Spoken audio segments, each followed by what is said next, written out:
Muy buenos días. Nuevamente queremos darles una bienvenida a Zoom TV, a este programa, este simposio especial sobre la ciencia de la verdadera educación.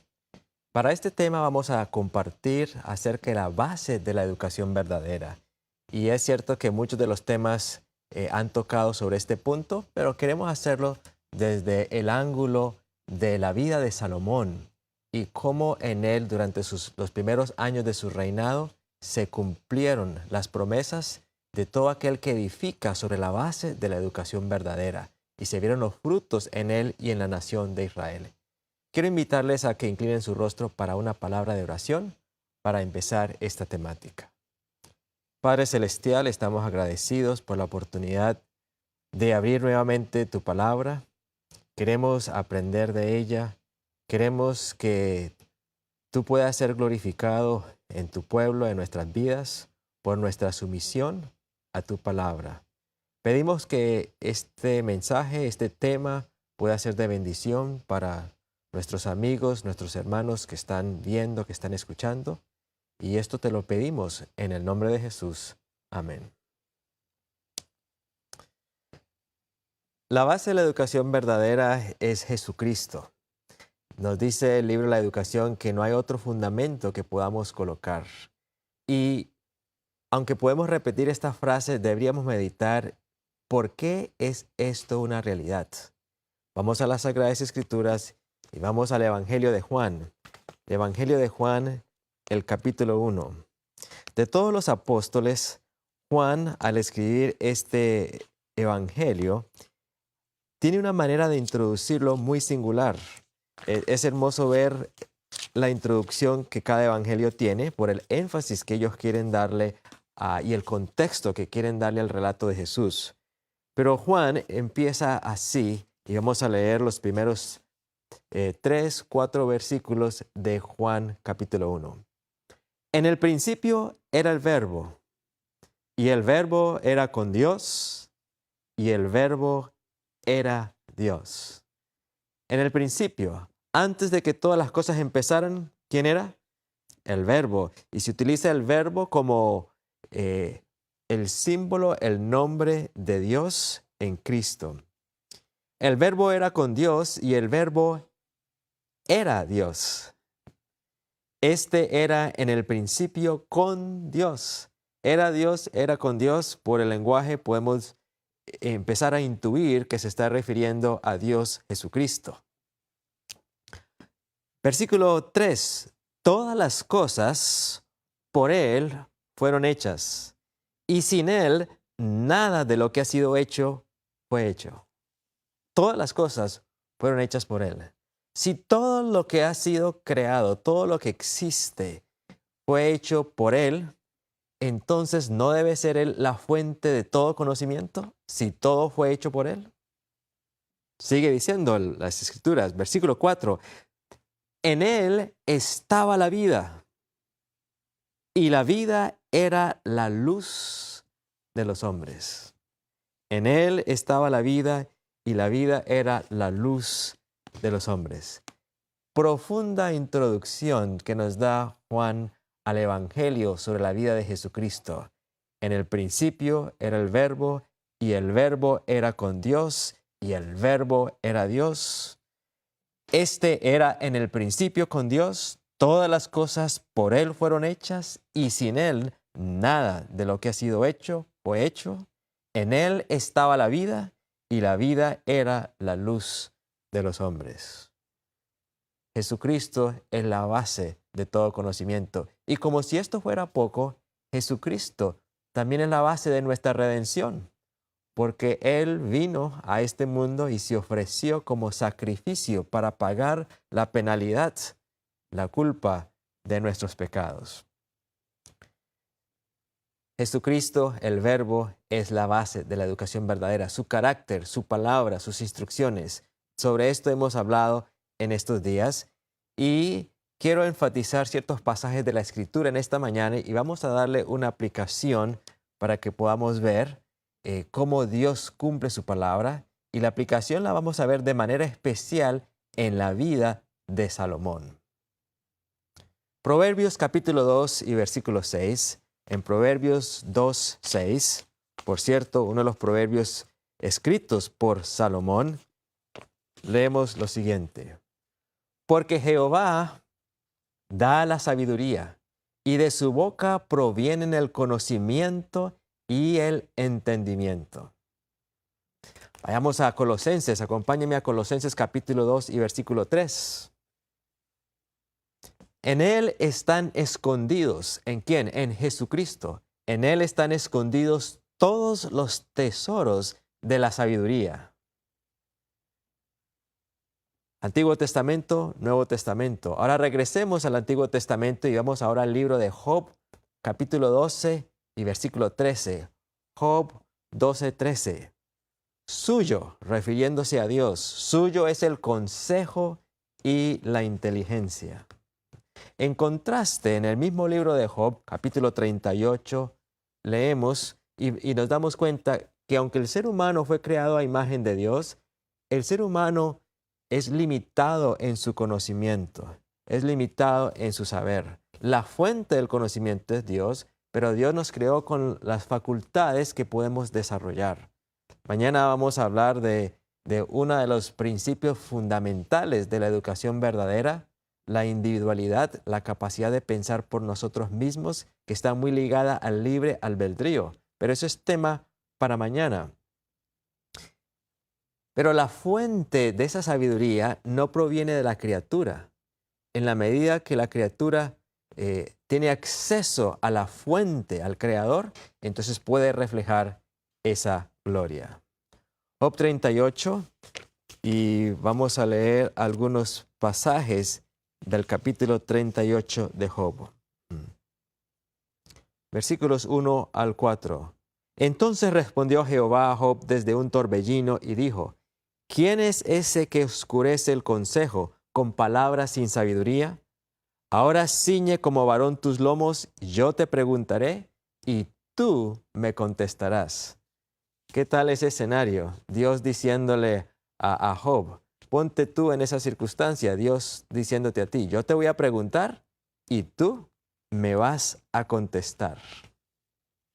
¿Dónde? Y la primera pregunta que le hace Dios a Job, ¿dónde estabas tú cuando yo fundaba la tierra? Házmelo saber. Si tienes inteligencia, ¿quién ordenó sus medidas, si lo sabes? ¿O quién extendió sobre ella cordel? ¿Sobre qué están fundadas sus bases? ¿O quién puso su piedra angular? Cuando alababan todas las estrellas del alba y se regocijaban todos los hijos de Dios, ¿quién encerró con puertas el mar cuando se derramaba saliendo de su seno? Y continúa esa serie de preguntas que Job no podía responder. ¿Hay preguntas que el hombre no puede responder? Muchas preguntas que el hombre no puede responder. Y es allí donde se ve el poder, la omnisapiencia de Dios. El Dios en quien nosotros aseveramos creer y en quien confiamos. El Job 38 nos da las evidencias más contundentes que el conocimiento humano es limitado y que el conocimiento humano debe profundizar sobre una base segura. Y la base segura es lo que Dios ha revelado. Dios nos ha dado el libro de la naturaleza para que lo observemos, para que saquemos deducciones, conclusiones, pero esas conclusiones deben ir en armonía con su palabra, con lo que ha sido revelado y con el carácter de Dios y su propósito. Vamos a otros pasajes. Vamos ahora a Proverbios capítulo 9 y versículo 19. Proverbios 9, 19. Y dice así la palabra del Señor en Proverbios 9, 19. Proverbios 9, creo que di el pasaje equivocado. Es Proverbios 9:10. Proverbios 9:10. Muy bien. El temor de Jehová es el principio de la sabiduría, y el conocimiento del Santísimo es la inteligencia. Y a veces llegamos a la conclusión de que si yo temo a Dios, que es un acto de adoración y de obediencia, que eso es sabiduría. Dice la Escritura, es el principio de la sabiduría. La actitud de sumisión a Dios, la actitud de obediencia a Dios, es la actitud de vida para que Dios me pueda enseñar. ¿Pero qué me quiere enseñar Dios? Dios me quiere enseñar primeramente que tenga un conocimiento de Él, porque el conocimiento de Él me va a permitir reflejar su imagen. El conocimiento de Él me va a permitir apoyarme y confiar en Él para que Él dirija mi vida. El conocimiento de Él me va a dar salvación. Pero el conocimiento de Dios se extiende aún más allá del plan de salvación, porque antes del pecado, antes que Adán y Eva cayeran, no había plan de salvación, pues no había pecado en la vida de Adán y Eva. Y era el propósito de Dios que ellos se desarrollaran y conocieran los misterios del átomo hasta los misterios de los planetas del universo.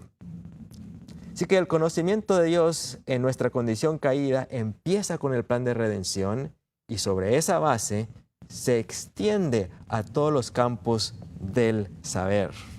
No se limita al plan de salvación con todo lo importante que es este, pero sobre esa base segura se extiende los planes de Dios. Sigue diciendo, y el conocimiento del Santísimo es la inteligencia, porque por mí se aumentarán tus días y años de vida se te añadirán. Si fueres sabio, para ti lo serás, y si fueres escarnecedor, pagarás tú solo. Muy bien, quiero compartir otros dos pasajes para dar esta base de la Escritura sobre la educación verdadera. Siguiente pasaje que vamos a leer lo encontramos en Isaías capítulo 11, versículo 2. Isaías 11:2. Dice Isaías 11:2 hablando, es una profecía mesiánica, por cierto. Isaías 11:2. Si quieren me acompañan a buscar este pasaje en sus Biblias.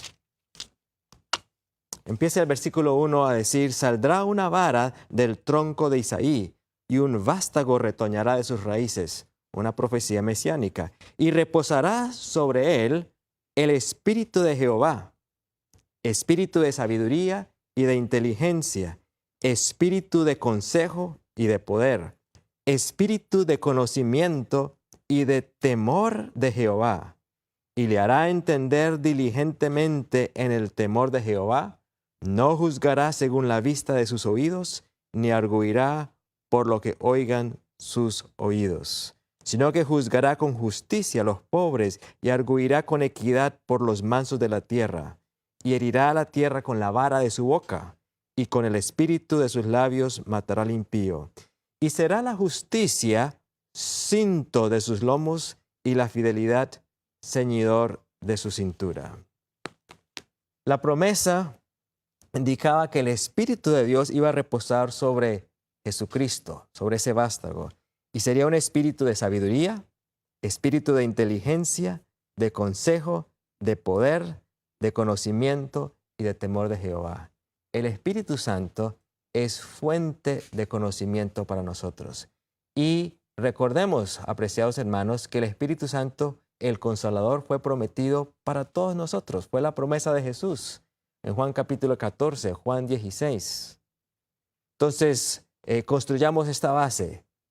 Dios, Jesucristo, es la fuente de todo conocimiento. Él nos da esa sabiduría porque en Él están escondidos todos los tesoros de la sabiduría. Suyo es el consejo y la inteligencia. Luego vimos que el ser humano es limitado en su conocimiento. Las preguntas que Dios le hace a Job. En Proverbios 9:19 vimos que el comienzo de la sabiduría es el temor de Jehová, la base, el principio. Y ahora leímos en Isaías 11 que por medio del Espíritu Santo Dios nos otorga conocimiento. Y una de las labores del Espíritu Santo es recordar lo que ya hemos estudiado. Es impresionar la mente para que podamos percibir los misterios de Dios en la naturaleza, cuyos conocimientos van a ser para beneficio de la humanidad. Y el último pasaje que quiero leer está en Deuteronomio 4, Versículos 5 y 6, ya leímos este pasaje previamente en otros temas que hemos compartido en este simposio. Y dice así Deuteronomio 4, 5 y 6, mirad, yo os he enseñado leyes y decretos. Sigue elaborando allí y luego añade, guardadlos pues y ponedlos por obra, porque esto es vuestra sabiduría y vuestra inteligencia ante los ojos de los pueblos, los cuales al oír de todas estas leyes dirán, ciertamente esta gran nación es un pueblo sabio y entendido.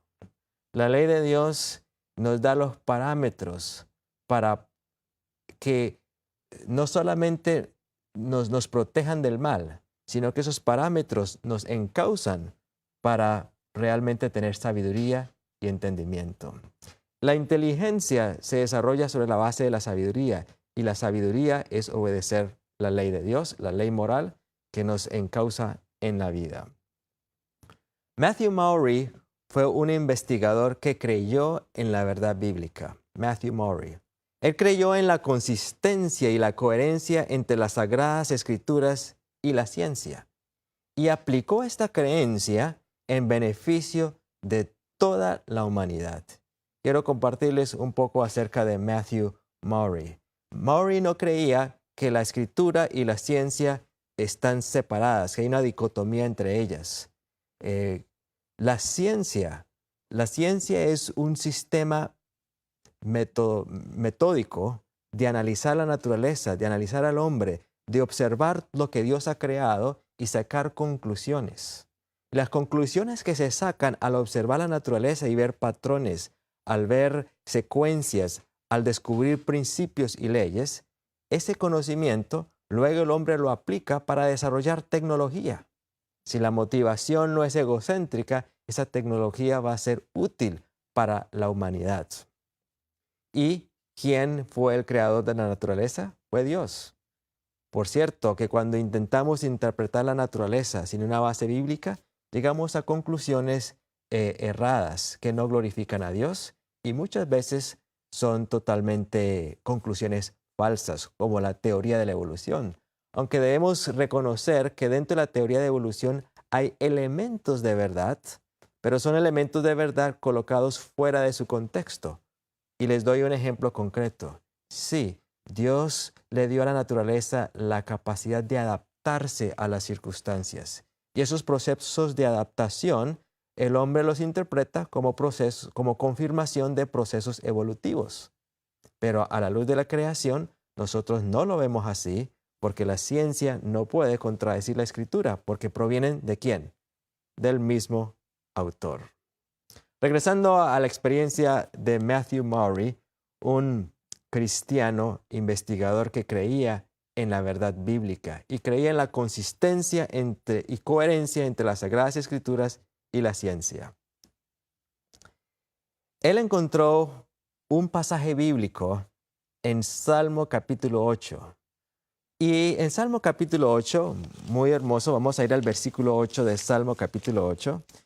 ¿Recuerdan qué dice el Salmo? El Salmo 8 es, bueno, todos los salmos son hermosos, pero empieza así. Oh Jehová, Señor nuestro, cuán glorioso es tu nombre en toda la tierra. Has puesto tu gloria sobre los cielos. Entonces, versículo 3, cuando veo tus cielos, obra de tus dedos, la luna y las estrellas que tú formaste, digo, ¿qué es el hombre para que tengas de él memoria? Aquí vemos una actividad de observación con detenimiento, y al observar con detenimiento, ¿qué produce esto en el corazón de David? Ese asombro, ¿cierto? Ese asombro. Sigue, entonces vamos a bajar ahora al versículo 8. Las aves de los cielos y los peces del mar, todo cuanto pasa por los senderos del mar. ¿Cuántas veces hemos leído este pasaje, tú y yo? Y al leerlo decimos, qué hermoso, una poesía hermosa. Las aves de los cielos, los peces del mar, todo cuanto pasa por los senderos del mar, tiene hasta poesía y rima. Pero cuando Matthew Maury leyó este pasaje, dijo, aquí Dios está aseverando algo. ¿Y qué está aseverando Dios? que en el mar hay senderos. Que en el mar hay senderos. Bueno, la ciencia no contradice la Escritura, porque si Dios dijo que en el mar hay senderos, ¿qué es la ciencia? La observación metódica de la naturaleza para descubrir leyes, principios, patrones y en fin. Vamos a leer un poco de cómo Matthew Maury, de la inspiración de este pasaje, llegó a corroborar la certeza de esa declaración. Matthew Maury se desempeñaba como oficial naval de los Estados Unidos, pero sufrió una lesión que lo obligó a retirarse de esa función. Y entonces le dieron un cargo de oficina. Fue puesto a cargo del depósito de cartas e instrumentos de la Oficina Hidrográfica de la Marina de 1841 a 1861. Por 20 años trabajó en esa oficina. Él era un cristiano amante de la palabra de Dios. Y un día, como ya les mencioné, mientras leía el Salmo 8, le llamó la atención la verdad importante en el versículo 8. Allí leyó que Dios le había dado al hombre dominio sobre las aves de los cielos, los peces del mar y todo lo que pasa por los senderos de los mares. Inmediatamente vio el gran significado práctico de ese versículo, reconociendo que debe haber corrientes de aguas en los océanos como grandes ríos, así como en la atmósfera, que debían haber corrientes en la atmósfera y corrientes en los océanos. Con confianza en la exactitud de la Biblia, Maury decidió descubrir los caminos en los mares y los circuitos del viento. Y para ello, ¿qué empezó a utilizar? Porque él estaba allí en esa oficina.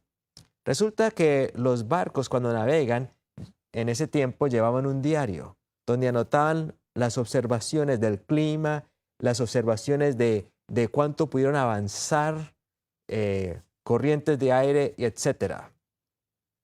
Maury utilizó las cartas y los cuadernos de bitácora que tenía a su disposición. Descubrió y trazó muchos de los circuitos y corrientes de viento, como la gran corriente del Golfo, que consta de 40 millas de amplitud y 2,000 pies de profundidad, que sale del Golfo de México hacia el Atlántico. Descubrió la corriente japonesa, la corriente de California y muchas otras. Utilizando esta información, los veleros de su época surcaban estos circuitos y corrientes y vientos, reduciendo hasta en 3 semanas el tiempo requerido para cruzar los océanos. Ahora, una reducción en ese tiempo de 3 semanas de viaje, ¿cuánto representaba eso en ahorro, en alimentos, en tiempo? Tremendo, tremendo. Fue un descubrimiento que fue un gran impacto de beneficio para toda la humanidad, gracias a las observaciones cuidadosas de Matthew Maury, que fue inspirado por leer Salmo 8, versículo 8. Hoy en día hay un monumento erigido en el estado de Virginia en memoria de Matthew Maury, y se encuentra una placa que dice así: Matthew Fontaine Maury, Pathfinder of the Seas, el que encontró los senderos del mar. Y sigue diciendo ese monumento: el genio que primero arrebató a los océanos y la atmósfera el secreto de sus leyes. Su inspiración, Sagrada Escritura, Salmo 8:8 y Eclesiastés 1:6. Y ahí termina el monumento. Si algún día quieren ir a Virginia, pueden buscar dónde está este monumento y leerlo por ustedes mismos. Qué hermoso testimonio del conocimiento que Dios quiere darle a sus hijos, que construyen sobre la verdadera base de la educación, la verdadera base. Sí, lo refieren como un genio, pero ¿realmente era un genio Matthew Maury? No, era un simple cristiano creyente en la Biblia que confiaba en la infalibilidad de la palabra de Dios y quien se dedicó diligentemente a analizar los mares y las corrientes del aire, porque así decía la Escritura, y pudo hacer esos grandes hallazgos. Quería contarles esta historia antes de pasar a la historia central del tema de esta ocasión, que va a ser Salomón. Ujú.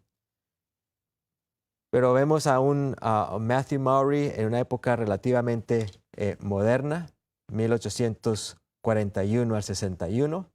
Fue contemporáneo de la hermana Elena G. de White. En ese tiempo hubo muchos descubrimientos de hombres y mujeres que muchos de ellos creían en las Sagradas Escrituras y utilizaron esto como la base de su desarrollo. Vamos ahora al libro de Primera de Reyes. Primera de Reyes, capítulo 2. Primera de Reyes, capítulo 2. Y mientras abrimos la escritura, quiero compartirles lo siguiente.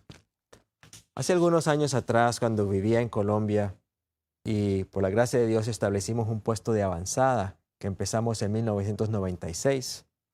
Recuerdo que empezaron a llegar algunos jóvenes que vivían en el campo. Sus padres los animaron a ir a vivir con nosotros porque consideraban que allí podrían recibir algún tipo de preparación más avanzada de lo que estaban recibiendo en sus hogares. Muchas de estas familias se trasladaron al campo y vivían en el campo, pero no tenían un programa, una estructura, un propósito bien definido en por qué se habían ido al campo. Los hijos crecían sin instrucción académica, aprendían labores del campo, llegaban a los 16, 17 años de edad, sin mayores incentivos de desarrollo. Las labores del campo las desarrollaban ya mecánicamente, eran fáciles para ellos, no representaban un desafío. A los 17, 18 años, lo más emocionante que podían hacer era encontrar una novia, un novio, y pues la emoción del romanticismo. Una vez que pasaba esa emoción del romanticismo, el ciclo de una vida de un campesino normal, solo que guardaba el sábado y comía vegetariano. Pero el impacto en el mundo, el propósito que Dios tiene, cada vez se iba perdiendo más y más. Así que algunos de estos jóvenes decidieron venir a donde por la gracia de Dios estábamos empezando un puesto de avanzada con el ánimo, el interés de aprender más o quizás encontrar un propósito más útil. Y recuerdo unas jóvenes en especial que llegaron a nuestro hogar, al puesto de avanzada, y nos compartieron que una de las razones por las cuales no estudiaban era porque el Padre les había instruido que cuando el Espíritu Santo fuese derramado, así como fue derramado en el Pentecostés, iban a hablar en diferentes lenguas, Dios les iba a dar todo el conocimiento que necesitaran. Por ende, ¿para qué estudiar? ¿Para qué estudiar inglés? ¿Para qué estudiar matemática? ¿Para qué estudiar cualquier cosa? Si el Espíritu Santo podía darles ese conocimiento sin ningún esfuerzo. Con esa filosofía en mente, pues ellos no se esforzaban, estos muchachos. Tristemente, tampoco la recepción del Espíritu Santo no es algo mágico, es algo que implica la entrega al Señor completa. Pero ¿saben ustedes que el Espíritu Santo no va a obrar de una manera sobrenatural en circunstancias donde nosotros podemos utilizar los recursos que Dios nos ha dado para obrar y desarrollarnos? Dios no obra de una manera sobrenatural solo por hacer milagros. Recuerden que el mayor acto sobrenatural de Dios es la conversión de nuestros corazones. Quería compartirles esa experiencia para que ustedes vean cómo con sinceridad muchas veces llegamos a conclusiones erradas. Y algo que nos puede ayudar, hermanos, en gran manera es, al leer las Escrituras, al leer el Espíritu de Profecía, no se queden con un solo pasaje. La Escritura dice renglón tras renglón, un poquito aquí, un poquito allá, a la ley y al testimonio. Lo dice claramente. La verdad de Dios es sistemática. Si usted lee un pasaje del Espíritu de Profecía que dice que la agricultura es el ABC, es lo más importante, siga leyendo y va a leer otros pasajes que dicen que el colportaje es lo más importante. Y siga leyendo y va a ver que hay pasajes que dicen que otras cosas son lo más importante. ¿Y qué empezamos a discernir? Que el lenguaje del Espíritu de Profecía es incluyente, enfatiza la importancia de una educación completa y que no se reduce a una sola área. Cuando enfatizamos una sola área y descuidamos otras, ¿en qué se constituye eso? Fanatismo. Fanatismo. El sobreénfasis de un aspecto de la verdad en negligencia de otro. Si yo enfatizo la agricultura y estoy descuidando el desarrollo armonioso de otras facultades y otras áreas de mi vida, ¿en qué me estoy constituyendo? En un fanático. A pesar de que estoy hablando de algo bueno. Si yo sobreenfatizo la reforma pro salud, y eso se vuelve todo el centro de mi ministerio, y yo sé que Dios ha dado dones diferentes, no me malinterpreten, no todos tenemos que hacer todo, pero si llego a la conclusión de que esto es lo más importante y descuido otras áreas, ¿en qué se constituye eso? También en un fanatismo. La verdad de Dios es armónica. Así que les doy ese consejo, hermanos. Leen un pasaje del Espíritu de Profecía de la Biblia, reúnan todos los pasajes sobre ese dado tema para que puedan tener una visión más amplia y más completa. Y resístanse a la tentación de que cuando encuentren ciertos pasajes en el Espíritu de Profecía que den una visión más amplia, resistan a la tentación de decir, es que esos pasajes fueron introducidos por jesuitas que están en la conferencia general. Hermanos, ese refrán, esa frase la utilizan muchas personas para empezar a introducir dudas sobre el espíritu de profecía e introducir herejías y desviaciones en medio del pueblo de Dios. Recuerden que dice Apocalipsis. Veamos allí y leamos el pasaje. En el último capítulo de Apocalipsis, dice así, en el último capítulo, versículo 18 del capítulo 22. Yo testifico a todo aquel que oye las palabras de la profecía de este libro. Si alguno añadiere a estas cosas, Dios traerá sobre él las plagas que están escritas en este libro. Y si alguno quitare de las palabras del libro de esta profecía, Dios quitará su parte del libro de la vida y de la santa ciudad y de las cosas que están escritas en este libro.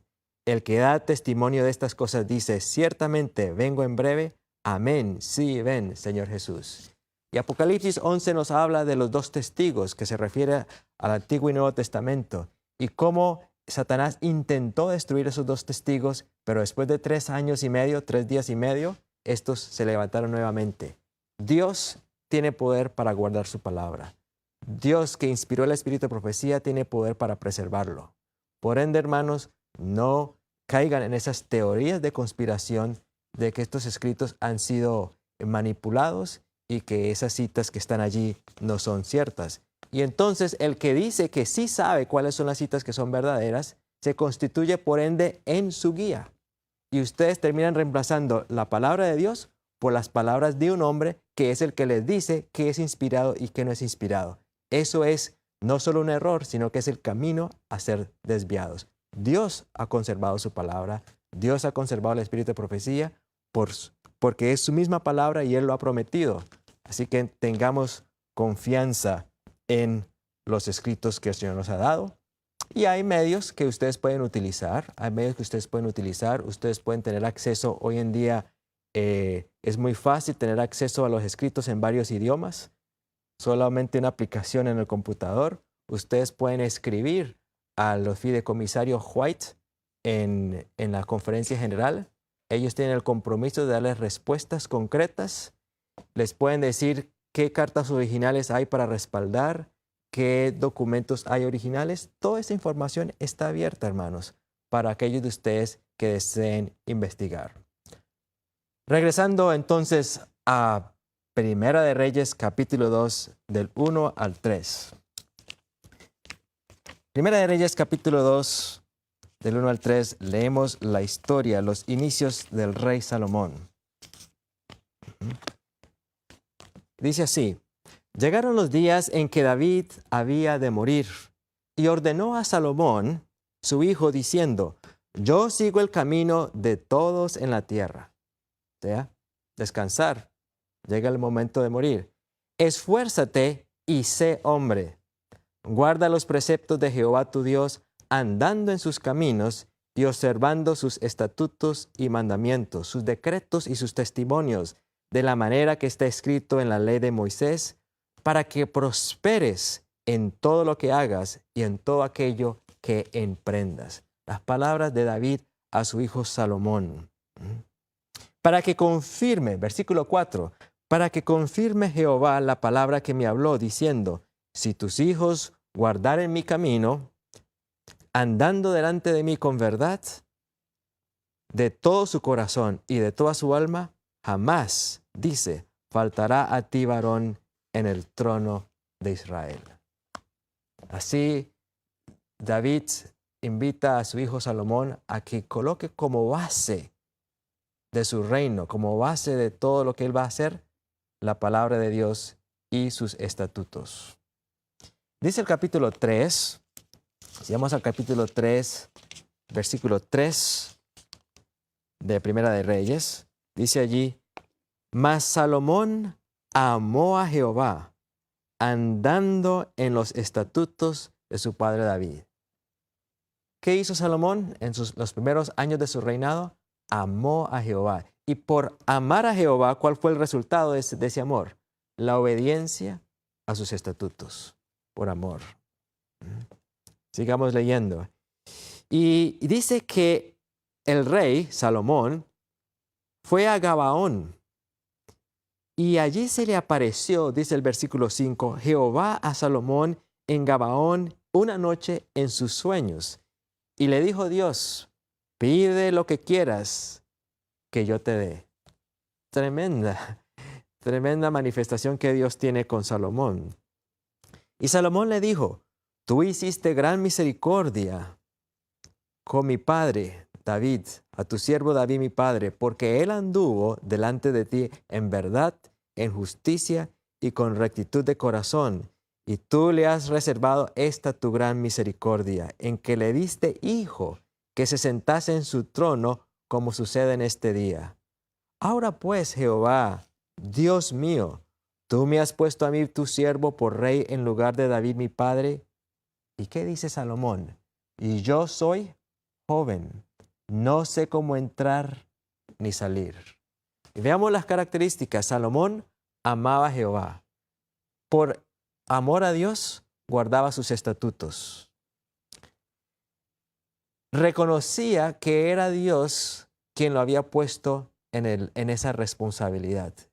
Y que Dios lo había puesto en esa responsabilidad por la fidelidad de su padre, el padre de Salomón, al Dios de los cielos.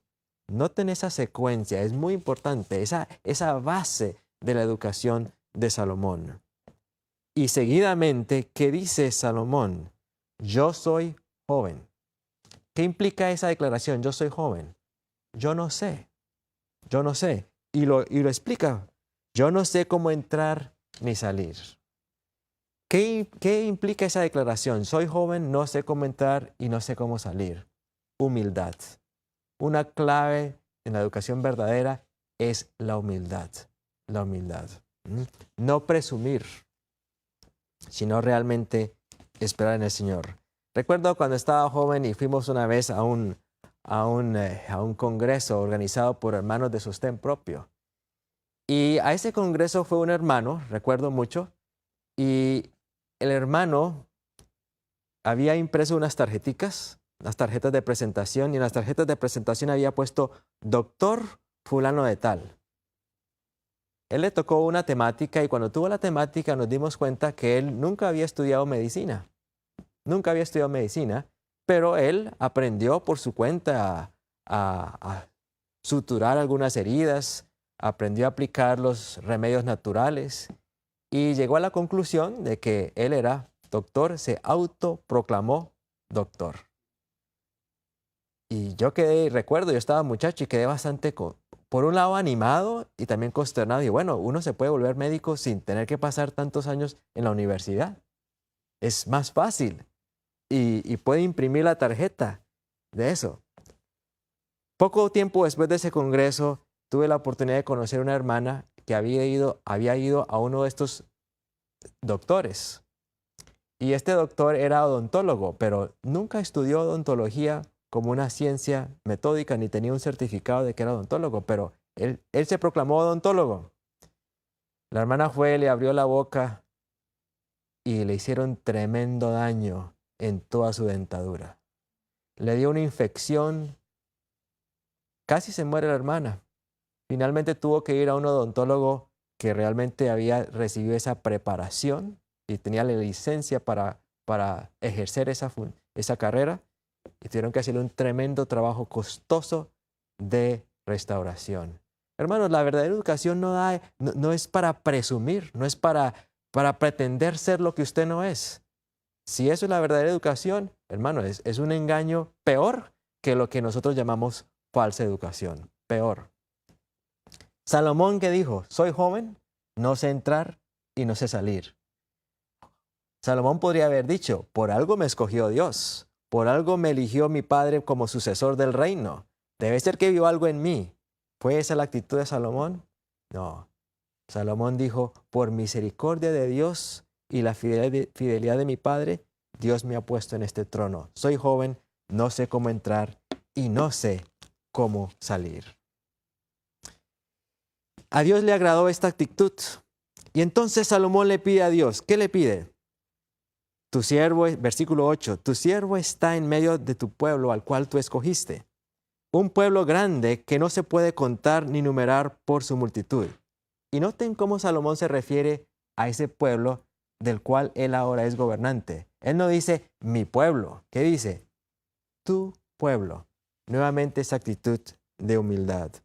Da pues a tu siervo corazón entendido para juzgar a tu pueblo y para discernir entre lo bueno y lo malo, porque ¿quién podrá gobernar este tu pueblo tan grande?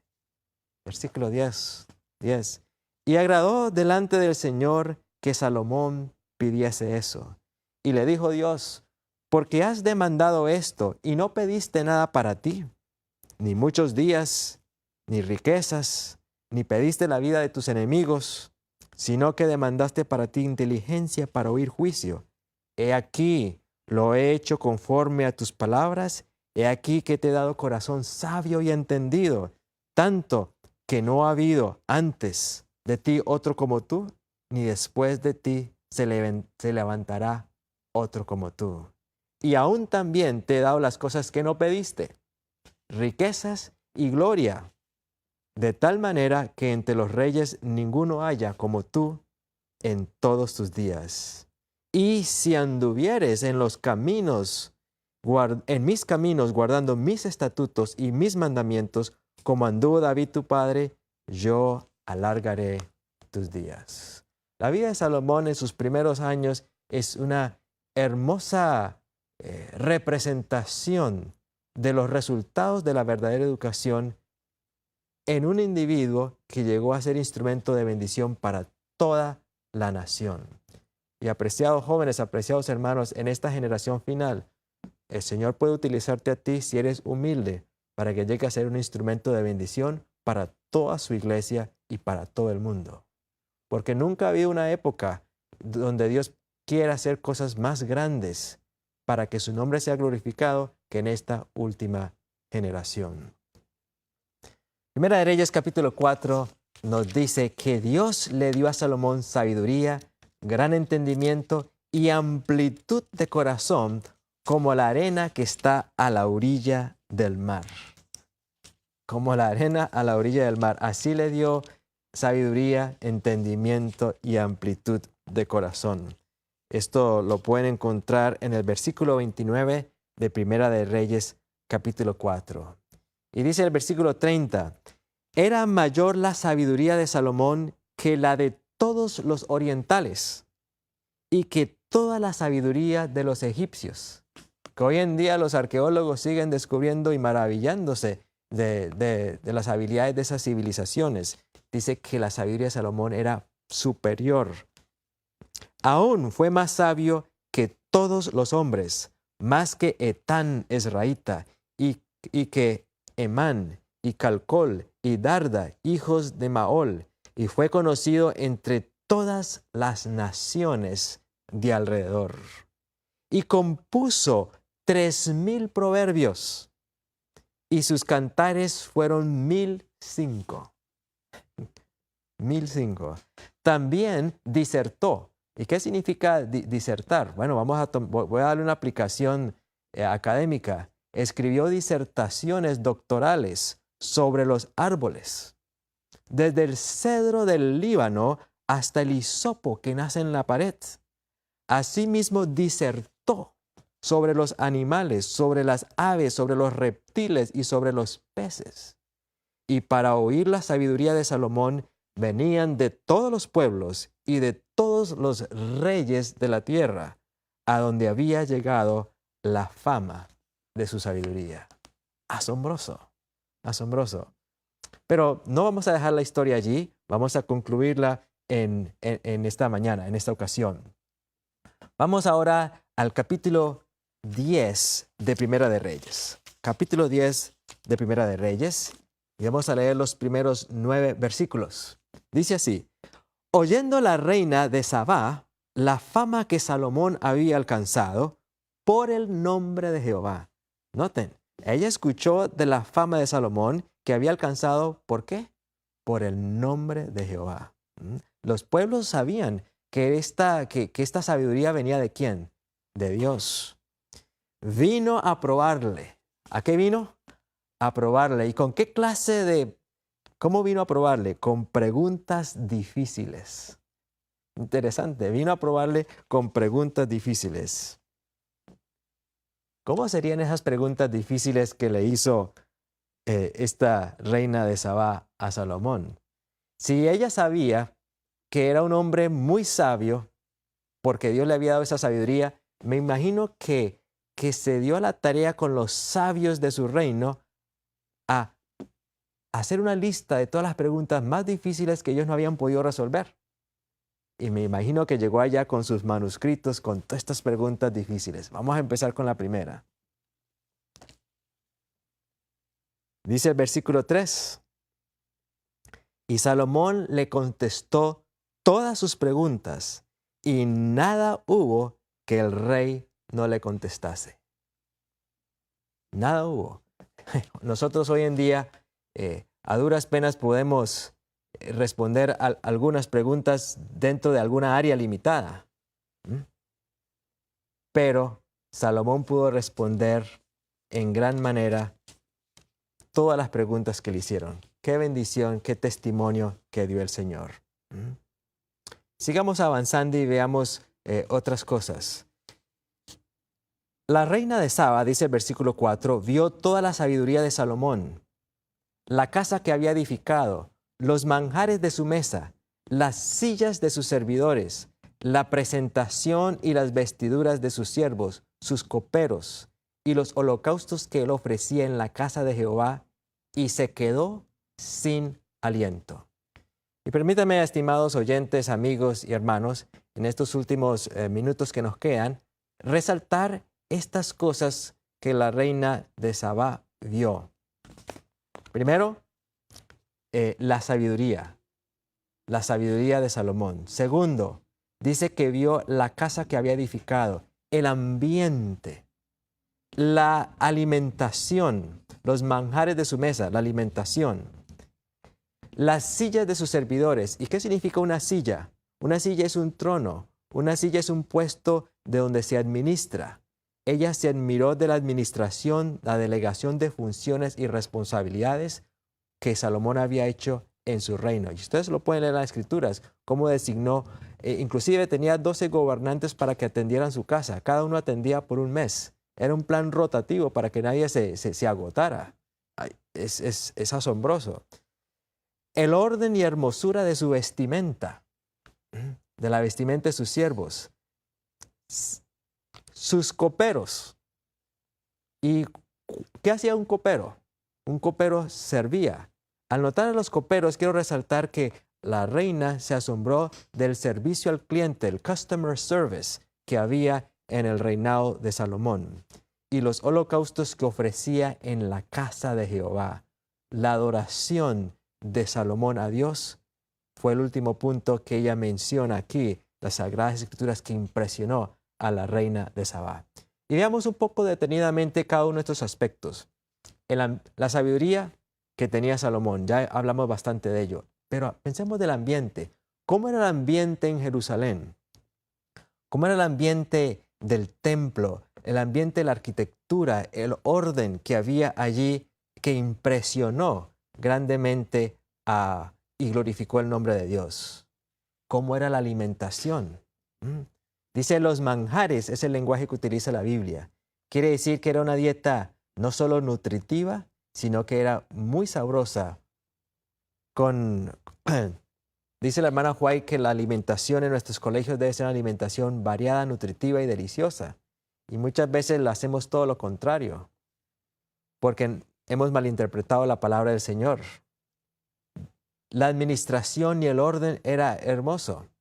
Muchas veces llegamos a la conclusión que el orden, la organización, no se necesita, pero Dios es un Dios de orden. Aún en los inicios de nuestra iglesia, cuando el Señor le mostró a la sierva del Señor que debía organizarse la iglesia como una organización, hubo resistencia porque muchos de los pioneros veían eso como volver a Babilonia y temían que una organización fuera a ejercer un poder papal. Pero el poder papal es una condición del corazón humano, desafortunadamente. Pero la organización y el orden es algo que viene de parte de Dios. El orden y hermosura de su vestimenta impresionó a la reina de Sabá. Uno de los aspectos fundamentales en la obra educativa es la vestimenta.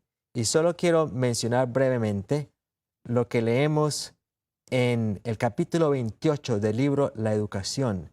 Dice así: no puede ser completo, esta es la página 221, no puede ser completo ningún sistema de educación que no enseñe principios sanos en cuanto a la vestimenta. Si carece de esa enseñanza, la obra de la educación a menudo se estanca y pervierte. Y entonces empieza a dar los principios, la modestia, apropiado para la ocasión y sigue.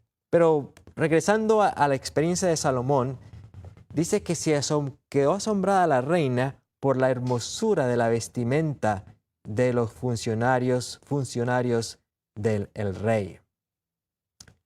¿Recuerdan esto lo que el Señor dijo de Salomón en Mateo 6, 28 y 29? Mirad los lirios del campo, cómo crecen. Ellos no trabajan ni hilan, pero os digo que ni aun Salomón con toda su gloria fue vestido como uno de ellos. ¿Han visto ustedes los lirios? ¿Han visto las combinaciones y contrastes de colores, la simetría, la textura? En otras palabras, Dios quiere que nos vistamos de una manera así como Él ha vestido la naturaleza, con los colores, los contrastes, la hermosura. Muchas veces llegamos a la conclusión que la reforma por el vestir implica vestir de una manera tan poco atractiva. No. Si eso fuese así, Dios no habría vestido la naturaleza de esa hermosura. Y todo para la honra y gloria de Dios, no para traer atención sobre nosotros mismos. Entonces, en el versículo 6, la reina de Sabá dijo al rey: era verdad lo que había oído en mi tierra, de tus cosas y de tu sabiduría. Yo no creía las palabras, versículo 7, yo no creía las palabras hasta que vine y mis ojos lo han visto. He aquí que no se me había contado ni la mitad. En sabiduría y en bienes tú superas la fama que yo había oído. Dichosos tus hombres, dichosos estos siervos tuyos que continuamente están de pie delante de ti y escuchan tu sabiduría. Bendito sea Jehová, versículo 9, que se agradó de ti para ponerte en el trono de Israel. Por causa del eterno amor que Jehová tiene por Israel, te ha constituido rey y a fin de que practiques el derecho y la justicia. El propósito de la educación verdadera es que en todo lo que hagamos glorifiquemos al Señor. Es mi oración que este sea tu experiencia.